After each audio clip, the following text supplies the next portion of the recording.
اور ہم نے ہر ایک امت کے لیے قربانی کا طریق مقرر کر دیا ہے تاکہ جو مویشی چوپائے اللہ نے ان کو دیے ہیں ان کے ذبح کرنے کے وقت ان پر اللہ کا نام لے۔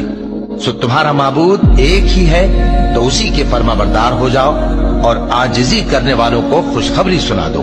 اور قربانی کے اونٹوں کو بھی ہم نے تمہارے لیے اللہ کے شعائر مقرر کیا ہے، ان میں تمہارے لیے فائدے ہیں، تو قربانی کرنے کے وقت قطار باندھ کر ان پر اللہ کا نام لو، پھر جب پہلو کے بل گر پڑے تو ان میں سے کھاؤ، اور قناعت سے بیٹھ رہنے والوں اور سوال کرنے والوں کو بھی کھلاؤ۔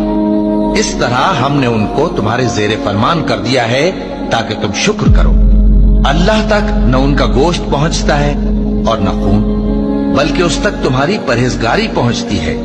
اسی طرح اللہ نے ان کو تمہارے زیر فرمان کر دیا ہے تاکہ اس بات کے بدلے کہ اس نے تم کو ہدایت بخشی ہے اسے بزرگی سے یاد کرو۔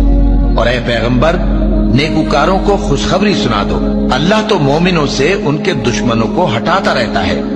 بے شک اللہ کسی خیانت کرنے والے ناشکرے کو دوست نہیں رکھتا۔